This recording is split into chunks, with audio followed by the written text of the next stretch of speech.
We're ready. So how are you? Good. How are you? Fine. Actually, I practiced some Icelandic for you. Wow. Barbara, arabar, araba, bara, rababbara. Wow. Where'd you find this? The tongue twisters. Rababara, runa. Yeah. Okay. Wow. I'm impressed. A friend of mine, now she's living in Iceland. Really? She's a primary school teacher, Turkish girl. Yeah. And she said there's a funny tongue twister like Akia, Don't know which then. Aika, something like that. Yeah. There's a few. Rababara is one. Barbara, arabar. That sounds Turkish almost. Yeah. It's affected me actually. Yeah. You know, we have ü. Oh really? Yeah. Same. With the u with the dots. Yeah. Okay. With the dots. Exactly. My name is with o and the dots. Mine is Özgür with the ö. Yeah. Like is it o and is it o? O with the dots. Same as mine. Yeah. Yeah. Yokul. Difficult one. Yeah. Means glacier in Iceland. Yeah. And actually, I have 3 questions. That's all. But the conversation gets interesting. I don't want to ask people that I don't want to hear. So, what was the breaking point? When did you decide that you want to go on your life with making music? Because in Turkey, it's hard to explain your parents that you want to be a musician, you want to be an artist, because our parents in the Turkish style, they ask for, oh, you had a proper job or something like that. Yeah. So it's a kind of how can I say, gambling. Yeah, risk, of course. I mean, I don't think really that we thought that maybe it would happen for us. We were always playing music, and I was writing music, and in Iceland, it's a small country, so it's normal. But maybe a lot of musicians in Iceland also have another job, because it's a difficult industry. Even the football players, they have. Yeah, and so that was kind of like the first few years for us, and I was applying for university. And then it was just too busy with the music because it was a lot of success for us back home. And then, The university was about music also? University? No, I was thinking about philosophy or something else. Great. But, and then, it just got so busy. And of course, I write in English. So, we wanted to go outside of Iceland, with the music. And very quickly, people start to contact from Europe, from America, and happened super quickly. Maybe in 6 months, we had. So it was kind of a, how can I say, you lose yourself in the float. Yeah, I mean, of course, it's what you want to do. Is to try and go abroad and make a career of it. But I mean, we were kind of surprised how quickly it happened, and I don't think we were really thought this would be our life until we moved to America, 9 years ago. So it's been 9 years ago. Yeah. So it's been. It's really short time period when you include the pandemic also. Oh yeah, the pandemic puts everything into strange sense of time. Yeah. But but it's been a circus since Isn't it? Yeah. Crazy train ride. Yeah. Okay. So how was the pandemic went for you? Because it's like, I don't know. In the modern times, no one was thinking of anything about like that to happen actually. Yeah. For 2 years, you're going to stay at home, everything is online, blah, blah. Yeah. Are we going to find the vaccine? What's going to happen? Lots of conspiracy theories. Yes, strange times. And for artists, for singer-songwriters, for musicians who tour, it's like you have a ship, but you can't sail. Yeah. So how was it Absolutely. for you? I mean, it was different. For some people, it was good. They were able to relax, maybe write a lot of music, all these things. For us, it was maybe not great because we had an album ready to go, and we had a world tour ready to go. And I was in Europe. I was in Amsterdam, London, Paris doing radio promotion for the album and the tour. When they shut down, I had to fly back from Paris, you know, like super quick.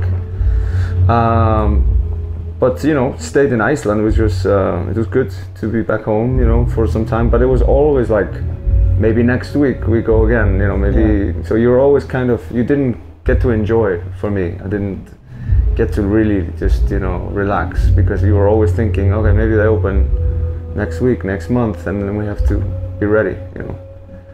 So kind of mixed feelings about COVID, good and bad, you know. What about the production-wise? Did you make new songs on that?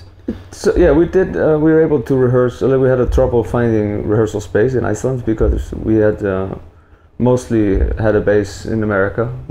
So it's kind of a chance for me and for the guys in the band to kind of come back to Iceland and back on ground zero and play again, just to play. And we did a few like live performance videos in the nature. So so yeah, we tried to do the best we could with the time. Great, yeah. Great. And I think last two questions. What's the inspiration? Because you're a musician from Iceland. Your band's name is Hawaiian, and you're like a natural blues singer. Actually, it's awesome. You know? Thank you.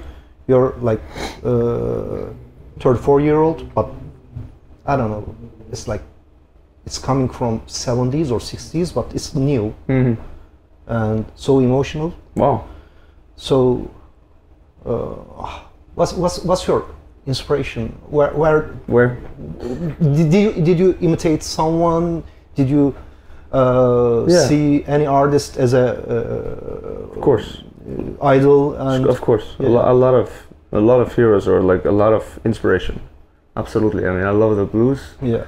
And I've done, like you said, a lot of research. Like I really love the blues. I mean, I think it's like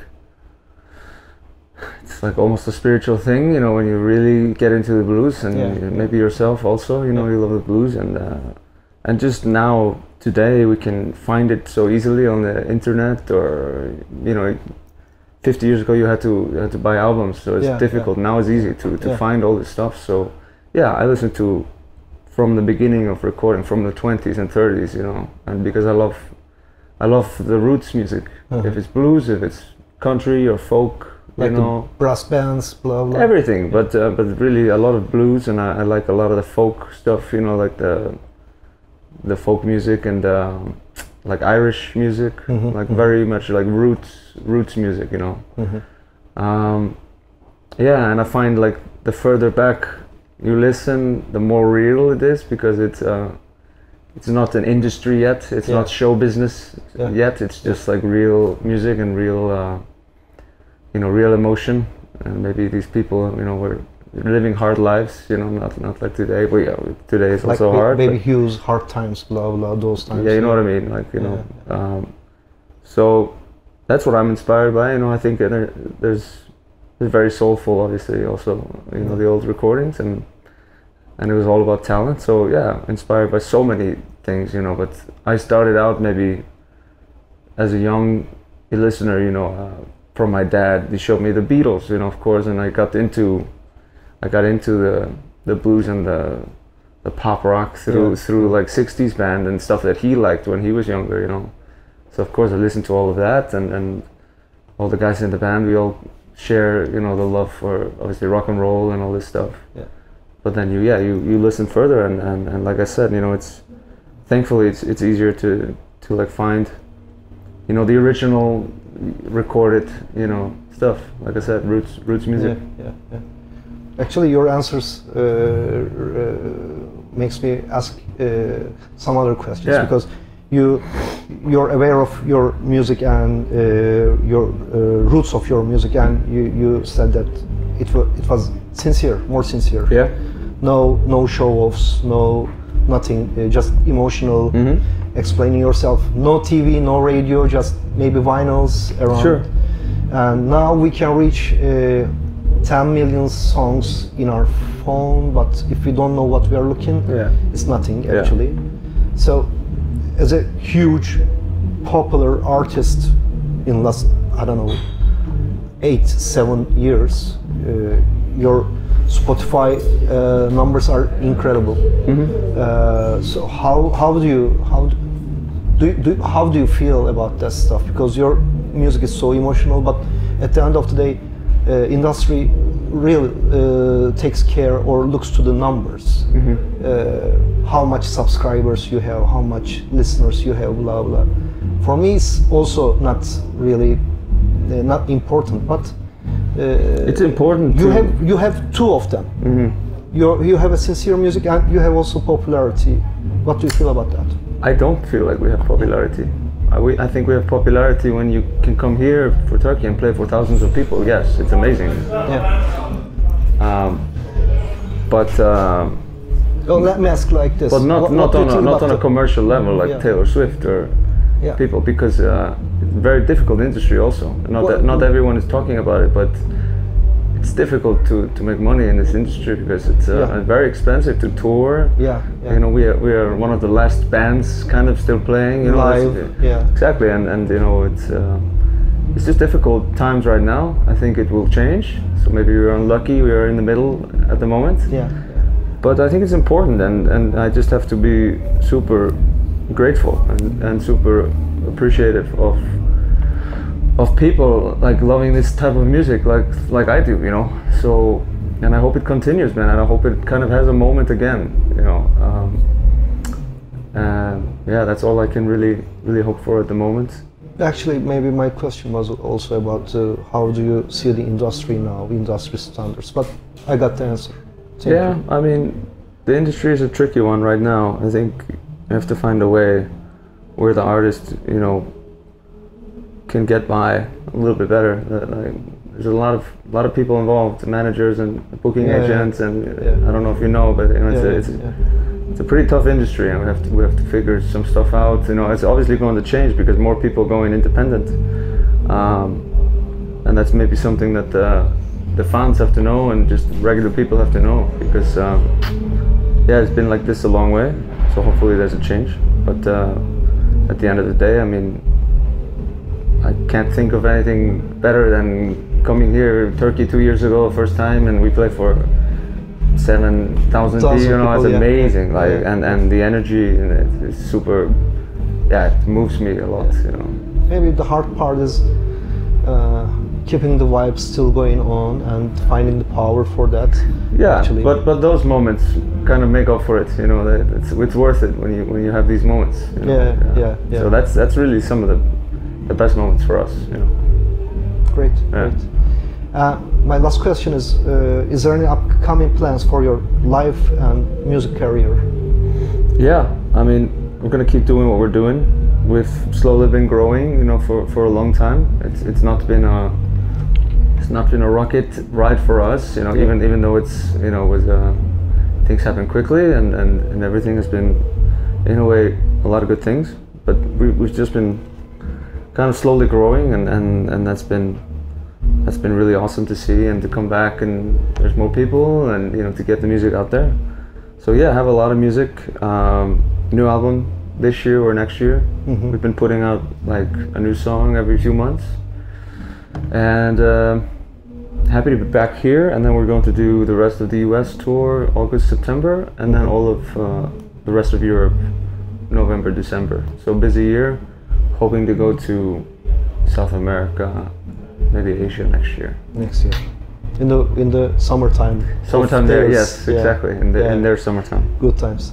Thank you very much. Of course. Thank you, brother. And any words for Turkish fans? Yes. Probably one of our favorite places we've been. Really, like, it was so special.